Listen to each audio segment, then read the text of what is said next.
ayun mga kabukid, magandang umaga. Ayan, mega love shoutout dyan sa aking buong Team Georgina, Bossing G, ang amin dyan, Lloyd, mega love shoutout, at Andrea, mega love shoutout, Nanay Melda, at Iris, Team Mel, mega love shoutout sa inyo. Ayan guys, maaga pa lang guys, punta tayo sa ano guys, tayo sa bukid. Food! Two!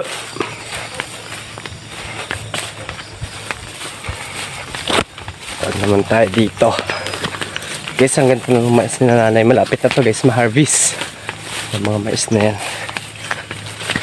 Ito lang yan guys, malapit na yan dito sa bahay. Yung dating content natin guys na may mais, ito yun.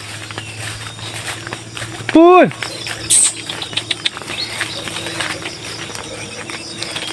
Tawag ko pa yung aking aso.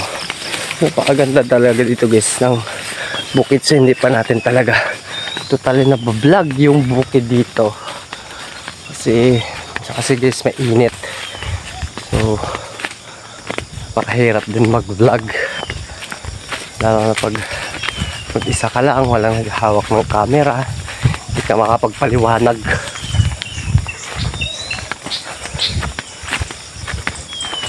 So dadaan muna kami dito guys.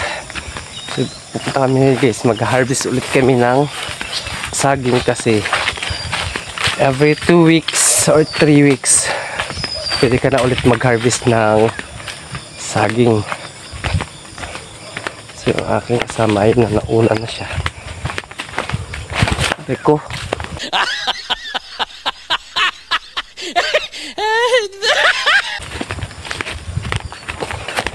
dulas pa si Darna. Abang guys, abang tayo guys dahil ay napakaganda ng ano dito guys. Ano na sinag ng araw is napakaganda pag umaga, masakit na pag tanghali.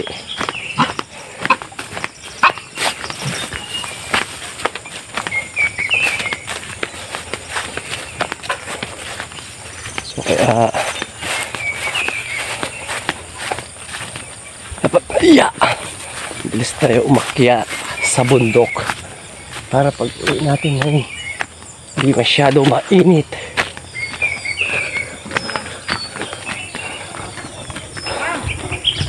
So abang guys, abang. So guys, yun na guys, hindi na ako sumakay sa Quezon. Pero maganda na siya guys yung daan. Oh, ano na siya, binuldoser na. Hindi na siya katulad dati. Ngayon patag-patag na siya. Hindi na siya katulad dati na lubak-lubak na maputik-putik. Ngayon napapatag na siya. Pinabuldoser nila. Napakaganda na siya daanan. Pero pag umulan to guys, pabalik to sa dati. Pabalik to sa dati yung ano na to, hindaan na to. Kahit binuldoser. Kasi binuldoser nila, hindi naman siya inano ba. Siya pinatag ng pison ba yun? Para ano yung ano niya, putik, para tumigas kahit umulan hindi babaon yung ganyan guys, o yung karison. So ganyan na yung pag ano nila guys. Sa pag umulan, wala din. Maputik lang din siya. Kaya maganda lang sa kanya guys, maganda lang dito sa daan na to guys, ano siya, dapat maaraw, hindi siya maulan, kasi pag maulan wala na. Yan dito guys, diba dito nakakita nyo sumakay ako sa Quezon guys, yung sa unang video ko napakahirap ng daan dito. Ngayon guys, napakaganda na siya guys. Wala na siyang hindi na siya malubog. Tapos inano na rin yung mga dyan guys. Yung mga kahoy na nakaharang.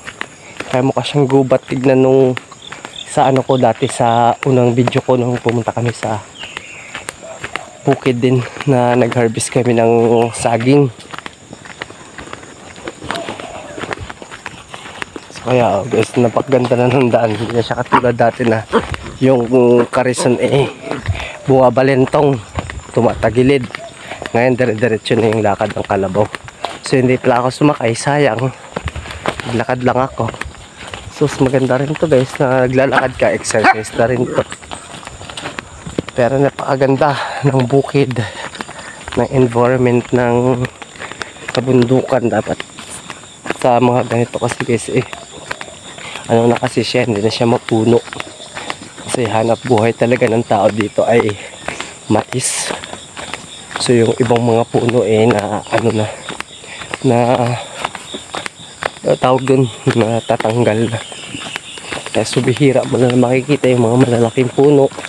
Yung siguro makikita mo na dito mga malalaking puno talaga is totally na lang talaga siya guys is nara.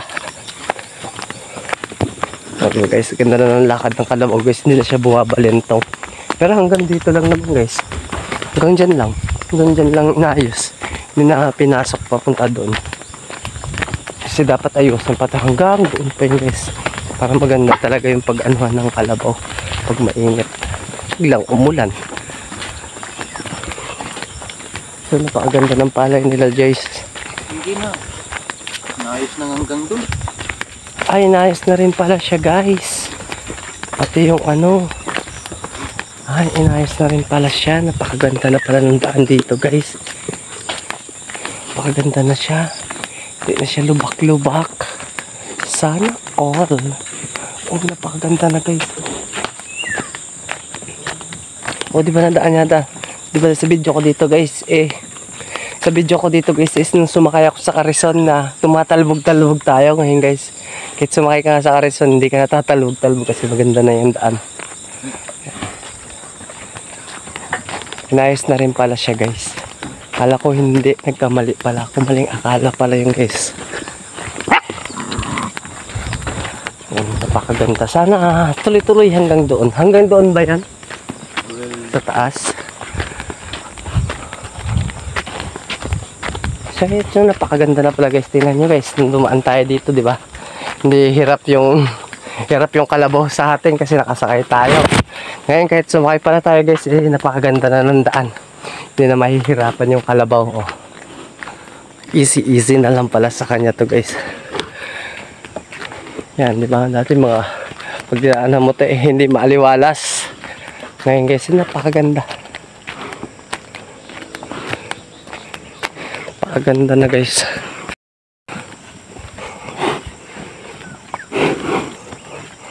Kaway ka naman. Oh. So guys, tinatawalan niya yung kalabaw.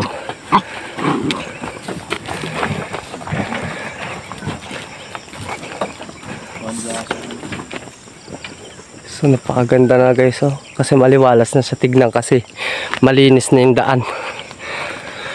So napakaganda na siya guys ng daan.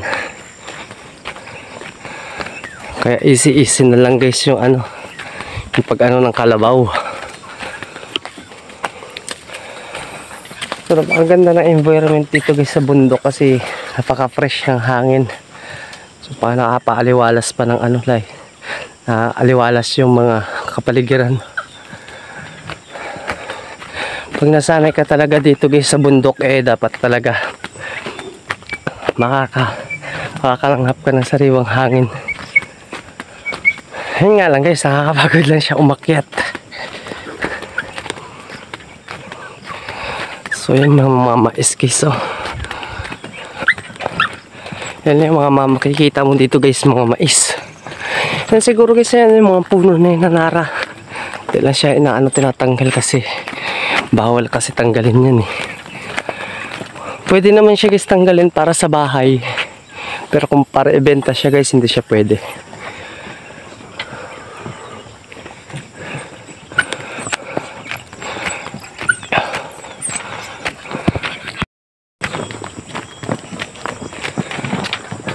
Ito lang kagandahan sa kanya guys, sariwang hangin. Pero pag mainit na kasi guys, Nakakapagod na siya umakyat. Pagod na siya maglakad. So, tingnan nyo guys, oh. Pawis agad tayo. Diyan pa na tayo nagsimula umakyat. At least so okay na dito yung daan guys. So napakaganda ng pamumuno ng aming kapitan ngayon dito guys. Napakaganda ng ano niya, ginawa niya ngayong taon. Napakaganda. Kahit hindi pa siya ano guys, totally na ano, napakaganda niya ano guys, napakaganda niya umano sa mga tao. Kaya tingnan nyo guys ngayon yung daan dito guys. Diba dati guys nakita nyo yung daan dito ay puro kasagingan na masukal. Ngayon guys maliwalas na. Yan. Maliwalas na siya. So ngayon lang ulit ako nakakit kasi guys simula nung unang vlog natin na nag-harvest kami ng saging, yun yung una kong akyat, tapos ito na yung pangalawa. Hindi na ako umakyat nun. Yan. So napakaganda ngayon ng ano ng kapitan guys kasi napaano niya yung ano yung mga daan para hindi mahirapan masyado yung farmers at saka yung mga kalabaw ng farmers hindi mahirapan or may dadalhin man papunta doon sa ano guys sa baba na galing dito sa bundok. So pwede na rin pala pumasok yung sasakyan dito para kumuha ng mga produkto ng mga farmers kasi napakaganda na ng daan. Hindi katulad dati na hindi mo mapasok ng sasakyan dito guys kasi sobrang napakapangit ng daan. Ngayon guys okay na, kahit Garrison at saka Kalabaw na guys hindi na rin mahihirapan sa sobrang ganda na ng daan. Hindi naman siya totally kagandahan pero para sa farmers guys, nakatulad namin mga farmers maganda na yung ano, maganda na siya. Hindi man siya simentado guys pero malaking tulong na rin to sa mga farmers na ganito yung daan para hindi na rin mahirapan talaga totally pag bababa ka ng produkto na ani mo sa yung bukid tulad yan ng mga mais. Kasi dati guys napakahirap siyang ibaba lalo na pag umuulan. So siguro mga 2 balik 3 balik pagod na yung kalabaw. Ngayon siguro guys kahit mga 6, 7, 10 balik hindi na masyado mahihirapan yung kalabaw dahil nga sa pinaayos na yung kalsada, yung daan. Yan, sana nga tuloy-tuloy na tong project ng ating kapitan. Yan, salute ako sa iyo kapitan. Abang-abang guys, nag-harvest na kami guys ng saging.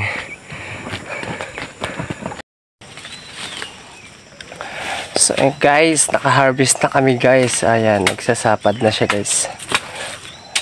Ba't kaya kinakain ng aso yung yung daga? Ayan na yung lupa. Comment nga kayo guys. Ayan. Bakit kinakain ng aso yung yung lupa?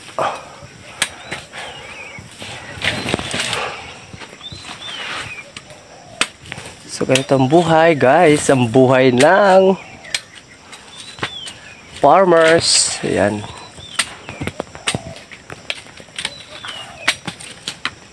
Nasa bukid. Agis lang ng saba ni Lola Auring. Lola Auring, nandito na naman kami sa iyong kasabaan. Ayan, shout out sa iyo Lola Auring.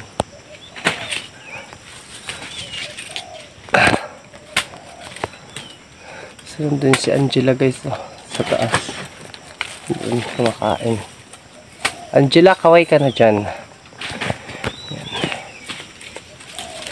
May baon tayo dito guys. May baon ko dito guys. Tinapay. Pantawid gutom din to guys sa pag-harvest.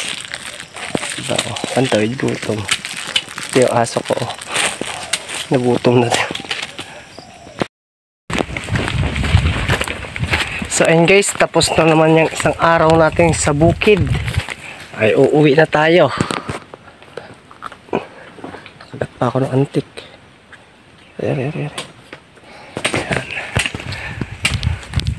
Tapos na naman yung isang araw natin sa initan sa pag-harvest ng saging. Ay, so uwi na kami. So tingnan nyo guys, hindi na nahihirapan yung kalabaw mag hila ng dala-dala niya kasi maganda na yung daan. Hindi siya katulad talaga dati. Ayun guys, pakaganda na ng hila ng kalabaw.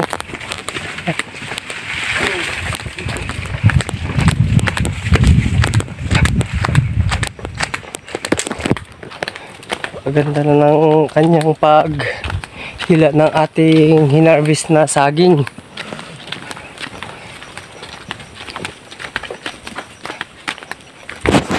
So hanggang dito na lang ating video guys.